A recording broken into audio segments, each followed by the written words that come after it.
सभी बच्चे अपने अपनी किताबें खोल लें सबसे पहले, ठीक। कक्षा 7 वाले सभी अपने अपनी किताबें खोल लें। और जो हमारा लेक्चर जो हम अब से पहले तुम्हें रेशों से वस्त्र तक हमने तुम्हें अब से पहले 2 लेक्चरों में पढ़ा दिया है। बाकी आज बचा हुआ जो कुछ भाग है उसे आज हम पढ़ाएंगे और उसके बाद उसमें जो आने वाले प्रश्न होते हैं उन प्रश्नों को हम यहाँ पर करेंगे, जिससे प्रश्नों को सभी अपने बच्चे अपनी रफ़ कॉपी में उतार लेंगे और घर जाने के बाद उन प्रश्न को जो आंसर हैं उन्हें विज्ञान की कॉपी में लिखेंगे, ठीक। जिसे यहाँ पर विद्यालय में चेक किया जाएगा और जो भी कोई सुपरविज़न करने के लिए अधिकारी वगैरह आते हैं तो उन्हें वही किताब, वही जो कॉपी लिखी हुई थी उसे दिखाई जानी पड़ती है कि अध्यापक ने क्या पढ़ाया। ये सारी चीज़ मैं आपको पढ़ा रहा हूँ। जो बच्चा नहीं आज आ रहा है उसको मैं यहाँ की इसके आपको डिजिटल बोर्ड पर इसकी वीडियो दिखा दूँगा। आप वीडियो को 1 बार देख सकते हैं, 2 बार देख सकते हैं, 3 बार देख सकते हैं। इंटरवल में खाली वक्त मिलता है उस वक्त चाहो तो तुम्हें ये डिजिटल बोर्ड चला दिया जाएगा और जितने भी लेक्चर बनते आ रहे हैं वो सारों को आप देखते रहें और घर पर जाके जितनी बार हो सके उतनी बार आप इसे पढ़ें, क्योंकि जितनी बार इसे पढ़ते रहेंगे उतना ही क्या होगा, उतना ही आपका रिवीजन होगा, तभी आपकी समझ में विज्ञान आएगी, अन्यथा विज्ञान किसी प्रकार से समझ में नहीं आएगी। तो आपको जो शिक्षा दी जा रही है वो डिजिटल बोर्ड के माध्यम से दी जा रही है, जिसमें मैं एक पीपीटी बना करके लाता हूँ और इस पीपीटी से बेहतरीन शिक्षा आपको मिलती है। इससे अच्छी शिक्षा आपको कहीं नहीं मिलेगी। ज़्यादातर सभी सरकारी विद्यालयों में ये डिजिटल बोर्ड आ चुके हैं। तो सभी बच्चे तैयार हो जाएं और जो बचा हुआ हमारा अध्याय है उसे आज हम पूरा करेंगे, ठीक। तो सभी बच्चे शांत बैठे रहेंगे, कोई ऊधम नहीं करेगा, केवल जो बताया गया है उसे ध्यान से सभी सुनेंगे और सुनने के बाद उसके ऊपर अमल करेंगे। जो बताया जा रहा है उसे लिखेंगे, ठीक। तो आज हम सबसे पहले तो ये इससे हम आगे बढ़ते हैं। तो जब हम इससे हम आगे बढ़ेंगे तो जो हमारा बचा हुआ भाग है उसको हम पूरा करते हैं। तो देखिए कल बाकी सा हमने पूरा कर लिया। जो बच्चे नहीं आए हैं उन बच्चों को भी सब बता देंगे और बताने के बाद जो बच्चे नहीं आ रहे हैं उन बच्चों को बता दिया जाएगा और ज़्यादा से ज़्यादा संख्या में सभी बच्चे आने की कोशिश करें, क्योंकि यहाँ पर डिजिटल बोर्ड के माध्यम से तुम्हें पढ़ाई दी जा रही है। तो जो बचा है उसे आज हम पूरा करेंगे। तो हमें सबसे पहले देखिए हमें इसमें ये देखना है कि कोकून से हम रेशम कैसे प्राप्त करेंगे। ज़्यादा नहीं, बस थोड़ा ही हिस्सा है इसका, ज़्यादा नहीं है, सिर्फ सभी बच्चे शांत बैठेंगे, ठीक है। तो सबसे पहले क्या करते हैं, पूर्ण कोकून बन जाने पर, कोकून के बारे में देखिए कल हम कोया या कोकून एक ही बात है। कल मैंने तुम्हें इससे रिलेटेड बहुत सारे चित्र जो थे वो मैंने दिखाए थे, क्योंकि तुम्हारी किताब के अंदर केवल 1 या 2 ही गिना चुना चित्र होता है और उस चित्र से तुम्हें समझ में एकदम नहीं आ सकता है। इसलिए मैं अपनी पीपीटी में चित्रों को बहुत ज़्यादा मात्रा में ऐड करता हूँ, जिससे तुम ज़्यादा से ज़्यादा चित्र देखोगे तो तुम्हारी समझ में बेहतर ढंग से आएगा। तो कोया या कोकून के बारे में कल हमने अच्छी तरह से बता दिया था कि कोया वो स्टेज होती है जिसमें बहुत ही सफ़ेद सफ़ेद गोलाकार अंडा सा बनता है, उसके अंदर आपको क्या वयस्क क्या बनता है, वयस्क रेशम बन जाता है। कल मैंने डायग्राम दिखाया था आपको, और कहें तो मैं आपको अभी और डायग्राम दिखा देता हूँ। अगर आप चाहते हो तो मैं आपको अभी और डायग्राम दिखा देता हूँ कोकून के बारे में, जो आपको कल कोकून के बारे में बताया गया था। तो देखिए कोकून को तो मैं एक बार और दिखा देता हूँ अच्छी तरह से। ये देखो कोकून है, यही कोकून को कल हमने पढ़ाया था। ये देखिए इस प्रकार की बनी हुई रचना क्या है आपकी, ये कोकून। इससे पहले भी देखिए मैंने तुम्हें कल हमने ये अध्याय को पूर्ण किया था। ये ऐसे करके ये आपका एक कैटरपिलर है, वो कैटरपिलर धीमे धीमे एक केमिकल पदार्थ छोड़ता है, ज़्यादा प्रोटीन युक्त होता है, जिससे ये ऐसा बन जाता है। इससे अगली स्टेज में ये ऐसे बन जाता है, उसके बाद ये बनते बनते एक कोया कोकून बन जाता है। तो इसके बारे में देखिए हम तुम्हें कल अच्छी तरह से, बेहतर ढंग से, अच्छी तरह से हमने इन सब के बारे में बता दिया। ये जो संरचना होती है इसी को कोकून कहा जाता है। ये जो संरचना है, ये देखो, ये संरचना दिख रही है आपको, इसी से रेशम प्राप्त होता है। और ये कोकून के अंदर आपको क्या मिलेगा? इसके अंदर बैठा हुआ आपको ये वयस्क वो मिलेगा जा करके, वयस्क रेशम। लार्वा तो छोटा स्टेज होता है, इससे लार्वा धीमे धीमे बनता है, पत्ते को खाता है, लेकिन बढ़ते बढ़ते जब बड़ा हो जाता है पूरा वयस्क, तो देखिए रेशम इसके अंदर, और इसको हम, इसी से हम रेशम प्राप्त करते हैं। तो कल हमने यहाँ तक अच्छी तरह से विशेष ढंग से समझा। आज हम उससे जो बचा हुआ पार्ट है उससे हम आगे बढ़ते हैं और उसी के बारे में हम आपको अभी बताएंगे। ठीक, तो हम पहले अपने ही पॉइंट पर आ जाते हैं।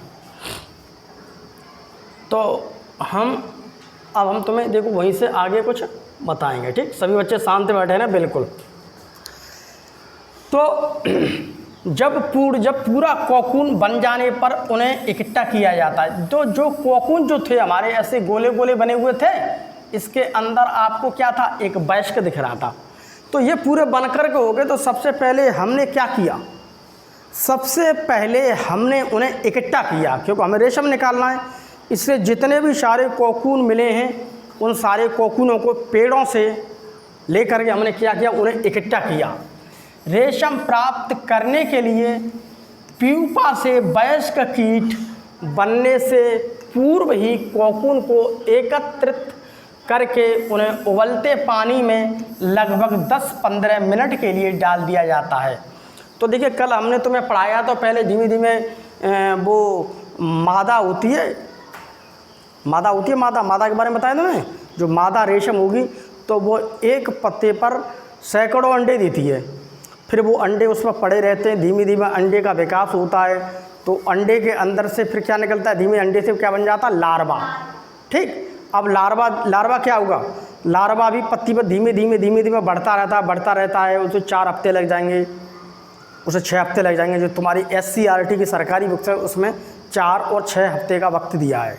ठीक, यहाँ पर हम पूर्ण रूप से बात अपनी SCERT बुक्स की बात करें, जो हमारी बेसिक शिक्षा परिषद में चलती है।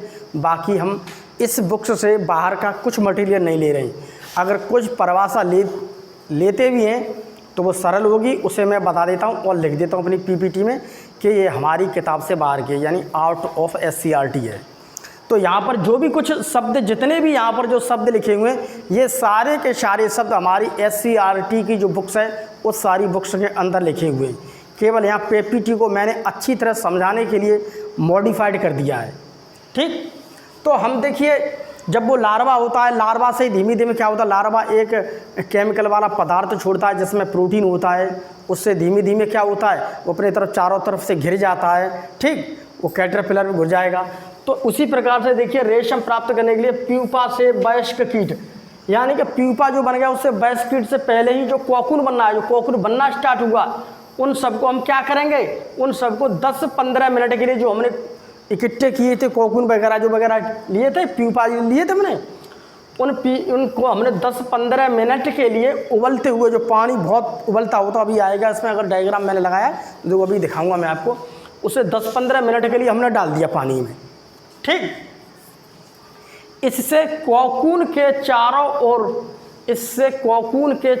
जो कोकून जो हमने इकट्ठे किए थे, अभी तुम्हें दिखाया था मैंने कोकून, उन कोकूनों को हम मान लीजिए एक इतने बड़े छबरा में या किसी डलिया में लेकर के आए और बहुत बड़ा एक हौज बनाओ। तो कढ़ाई देखिए जो दावतों में चलती रहती हैं, उस कढ़ाई ऐसी होती है बहुत बड़ा, उसमें पानी उबलता रहता है, तो उसके अंदर डाल देते हैं। तो डालना कितने बने? 10-15 मिनट के लिए। तो उसके अंदर जो चारों तरफ जो सफ़ेद सफ़ेद पाग होता है, वो देखो, वो लड़की इसको देखो, इसको हो ही नहीं। तो उसके चारों ओर लिपटे हुए जो रेशे के बीच में जो होता है चिपचिपा पदार्थ, वो घुल जाता है। उसका प्रोटीन होता है, चिपचिपा पदार्थ होता है, जो पहले तो सूख गया, हवा के संपर्क में आके, अब जैसे ही पानी में डालोगे तैसे ही वो घुल जाएगा। ठीक, तथा रेशम के रेशे पृथक हो जाते हैं। उससे छोटे छोटे जो रेशे होते हैं वो धीमे धीमे जैसे पानी में पहुँचेगा खोलते हुए में, तो वो अलग होने लगेंगे। ठीक, तो वो क्या होने लगेंगे? अलग होने लगेंगे। अभी देखो प्रक्रिया कोई आएगी तो मैं आपको अभी बताऊंगा मैं। ठीक है, तो वो अलग होने लगते हैं। इस प्रकार प्राप्त रेशम अधिक लंबे एवं उच्च कोटि के होते हैं। तो इस प्रकार से वो रेशम का जो धागा मिलता है तो वो तो अच्छा होता है, बहुत ही हाई क्वालिटी का होता है, जिसकी मार्केट में बहुत ही ज़्यादा क्या होती है, वैल्यू। ध्यान देने की बात यह है कि यदि प्यूपा से वयस्क कीट बन जाता है तो वह कोकून के रेशों को काटते हुए बाहर निकल जाता है। अगर हम बात करेंगे, अगर हमने उसे जो वयस्क कीट बन रहे थे पहले ही हम उसको कोकून को लेंगे, उसमें डाल देंगे। अगर हमने लेट किया तो उसके अंदर जो कीड़ा होता नहीं है, वो कीड़ा उसे काट करके उसे अपने आप ही बाहर निकल आता है। जब वो बाहर निकल आएगा कीड़ा तो फिर हमारे लिए दिक्कत हो जाएगी। इसलिए कीड़ा बाहर नहीं निकलना चाहिए, उससे पहले ही उसे पानी में डाल दो खोलते हुए में। ठीक, ऐसे कोकून से प्राप्त रेशम की गुणवत्ता निम्न स्तर की होती है। अगर किसी प्रकार से उसके अंदर जो कीड़ा बड़ा हुआ है, अगर कीड़ा बाहर निकल गया, ठीक, तो बाहर जब निकल गया तो उस वाले को हम कोकून को लेंगे और पानी के अंदर डालेंगे तो उससे भी हमें रेशम मिलेगा। लेकिन वो रेशम कैसा होता है, वो रेशम ज़्यादा बढ़िया नहीं होता है। तो वो वाला रेशम जो है वो ज़्यादा अच्छा नहीं होता है। अच्छा रेशम कौन सा होता है, कीड़ा बाहर नहीं निकलना चाहिए, उसे डाल दो तो उससे रेशम मिलेगा, वो अच्छा रेशम होता है। ठीक, तो अब हम इसमें देखते हैं, अगर रेशम के रूप में उपयोग के लिए कोकून में ऐसे रेशे निकालने की प्रक्रिया को रेशम की रीलिंग कहते हैं।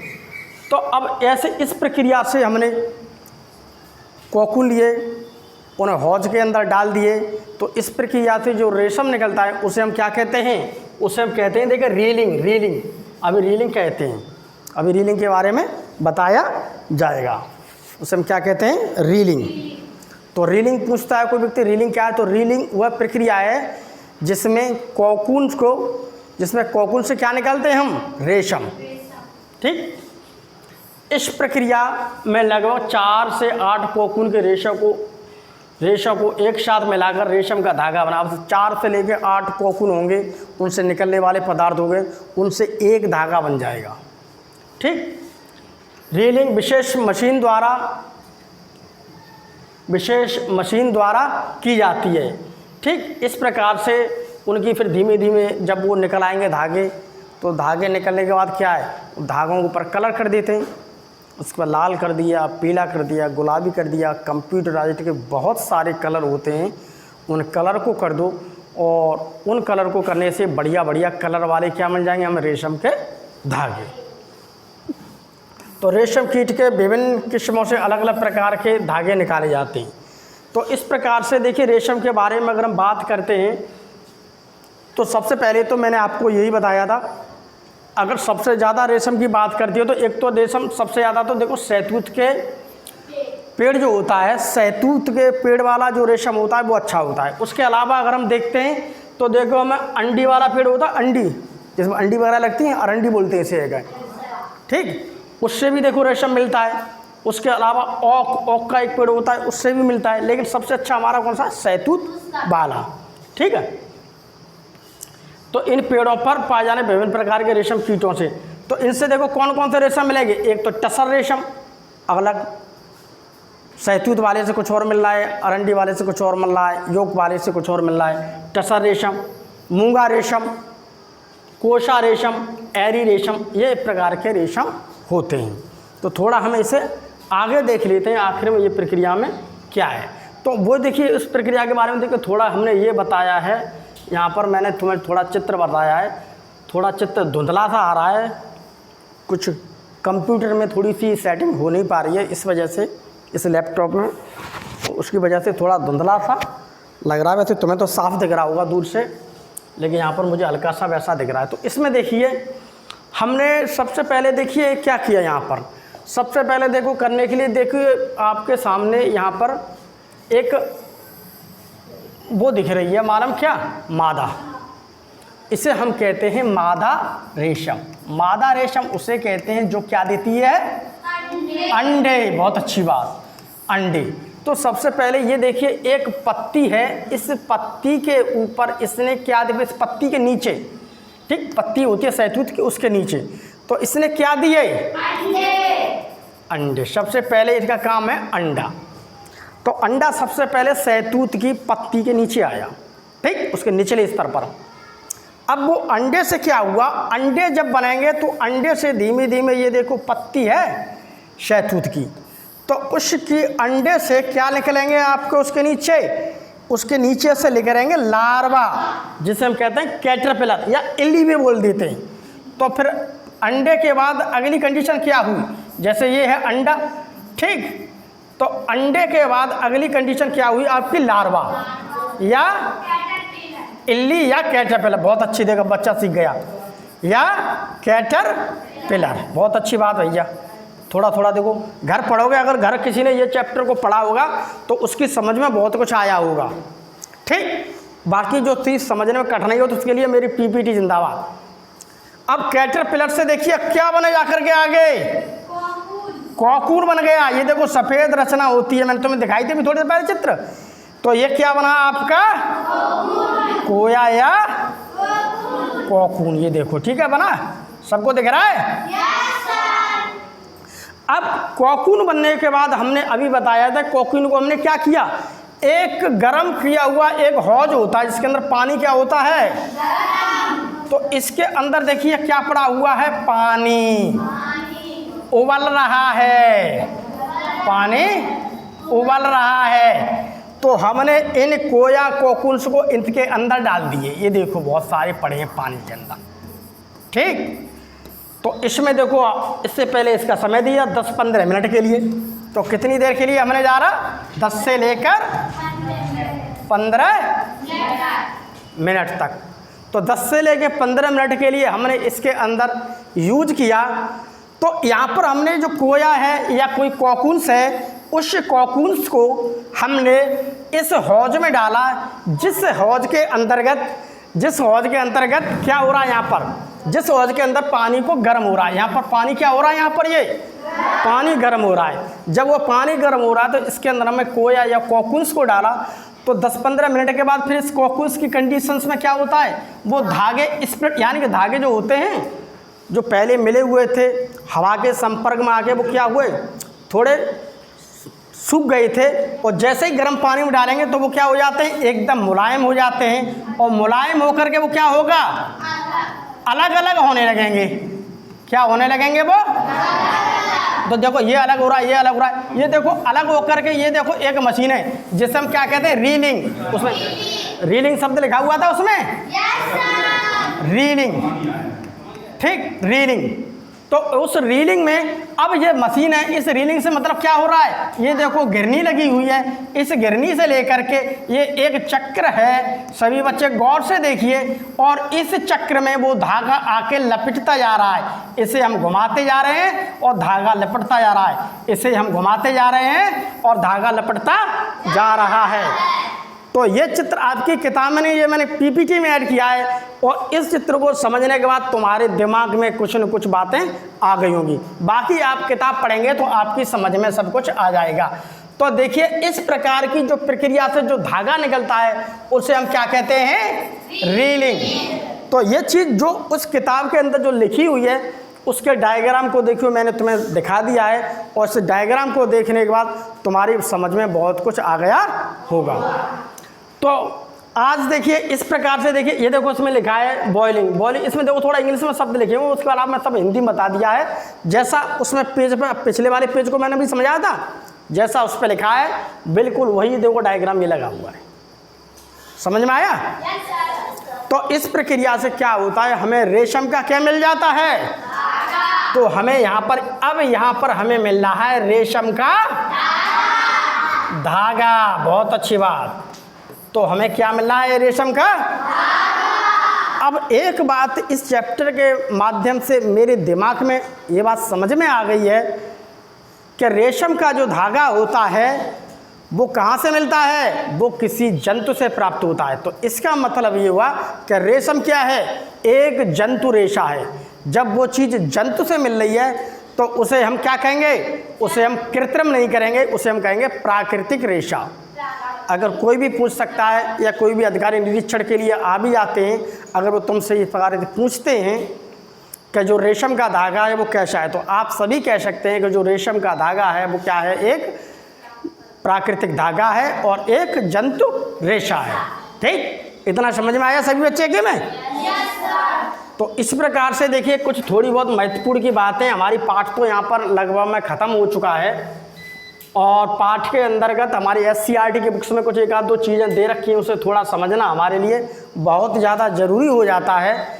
इस चीज़ को देखिए समझने के लिए देखते हैं कि रेशम कीट के एक कोकून या कोका से एक कोकून जो होता है, जो एक कोकून बना हुआ था, वो 300 मीटर से लेकर 900 मीटर तक लंबा रेशमी धागा प्राप्त होता है। एक से 300 मीटर से लेकर 900 मीटर तक बहुत लंबा प्राप्त हो जाता है, एक कोकून जो बता रहा हूँ। ठीक, 1 किलोग्राम रेशम प्राप्त करने के लिए 5500 कोकूनों की आवश्यकता पड़ी है। तो यहाँ पर लिख सकते हैं 1 किलोग्राम हमें रेशम अगर लेना है, ठीक, तो हमें आवश्यकता होती है 5500 कोकून्स की, ठीक, 500 कोकूनों की। ठीक, रेशम कीट पालन में लगभग 1% कोकून से प्राप्त करने के लिए वयस्क रेशम कीट बांध करके, बाकी सारी चीज़ें ऐसी हैं, सिंपल सी हैं, उसमें ऐसा कुछ नहीं। अभी बताऊंगा मैं, उतारने के लिए अभी आएगा तो मैं उतारूंगा। और तुम्हारा चैप्टर यहाँ पर लगभग ख़त्म हो चुका है। अब इससे थोड़ा आगे एक दो चीज़ अभी और बची हुई है, उसे थोड़ा और हम अभी समझ लेते हैं। ये देखिए, दैनिक जीवन में हम जंतु रेशों की उपयोगिता एवं महत्व के बारे में समझेंगे। तो आखिर में इस दैनिक जीवन में किस प्रकार से हम इसका प्रयोग करते हैं।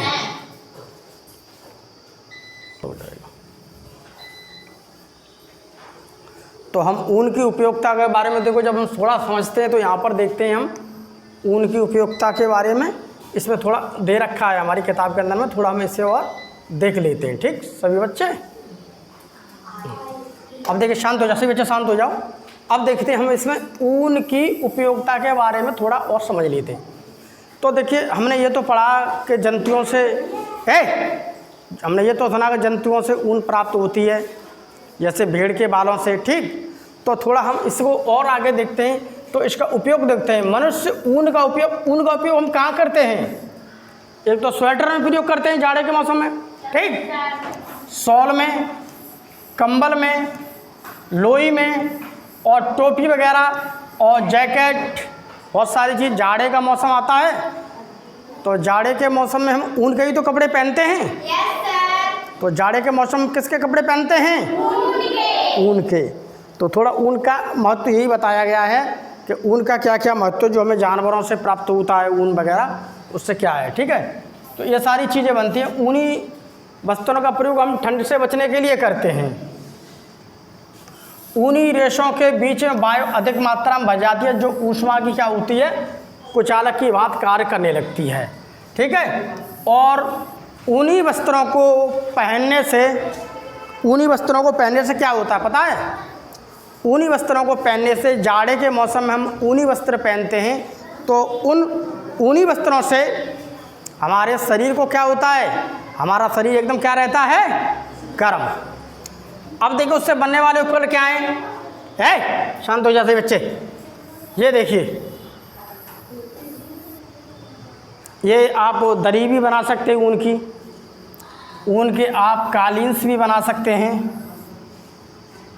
पैर वैर साफ़ करने के लिए घरों में पड़ी रहती है। उसके अलावा ऊन के देखो कंबल वगैरह तो बनते ही हैं, कंबल वगैरह बनते हैं, बहुत सारे कंबल ऊन के बन के आते हैं। ये बिछाने वाली दरी वगैरह हैं वो बनती हैं, और घर की कालीन्स बनते हैं। बाकी कपड़े फपड़े तो बहुत सारे चीज़ ये बनते ही रहते हैं। अब इसी प्रकार से थोड़ा हम रेशम के बारे में समझते हैं कि रेशम की उपयोगिता कहाँ पर है, आखिर रेशम की हम कहाँ पर प्रयोग करेंगे। तो रेशम के बारे में देखो, हमने अच्छी तरह से पढ़ाया कि रेशम एक तो सबसे महंगा वस्त्र है। रेशम क्या है? एक तो सबसे महंगा वस्त्र होता है। ठीक है, और इसको क्या होता है, महंगा है, ऊपर से बात क्या है, इसकी खासियत का ये बहुत हल्का है और बहुत मुलायम होता है, और चमकीला होगा, लचीला होगा, मजबूत होगा और टिकाऊ होते हैं। तो ये इसकी रेशम की खास बात है कि जब शरीर पर इसे पहनते हैं तो बहुत हल्का होता है, बहुत मुलायम होगा, पहनने में अच्छा लगता है, चमकदार होता है, और ये काफ़ी दिनों तक चलता रहता है। इसलिए महंगा आता है और लोग सबसे ज़्यादा इसको पसंद करते हैं। रेशमी वस्त्र इसलिए बहुत आरामदायक होता है और इसे किसी भी मौसम में पहना जा सकता है। किसी भी मौसम में, किसी भी मौसम में पहना जा सकता है। ठीक, किसी भी मौसम में हम इसे पहन सकते हैं। हम इसमें देखते हैं तो इसमें बहुत ज़्यादा मात्रा में तो वो बनारसी साड़ियाँ मिलेंगी, घाघरा चोली मिलेगी, ये देखिए। ठीक, घाघरा चोली मिलती है। ठीक, चूड़ीदार शेरवानी मिलती है, ये देखिए। ये तुम्हारी किताब के अंदर सब लिखा हुआ है। ये दो ये चूड़ीदार शेरवानी देखो, आपने देखे शादी विवाह में लोगों में बहुत अच्छे लोग होते हैं, शादी होती है राजघराने में, तो वहाँ पर देखिए दूल्हे वगैरह के लिए हम इसे यूज़ करते हैं, और वहीं पर हम दुल्हन के लिए भी इससे परिधानों को यूज़ करते हैं। ये घाघरा चोली, ये रेशमी का। उसके अलावा देखिए हम रेशमी चीज़ों को देखते हैं तो पैराशूट होता है, यहाँ पर भी हम इसका प्रयोग करते हैं। ठीक, तो देखिए पैराशूट हुआ आपका बुलेट प्रूफ के कपड़े हुए, ऑपरेशन जब कोई बीमार पड़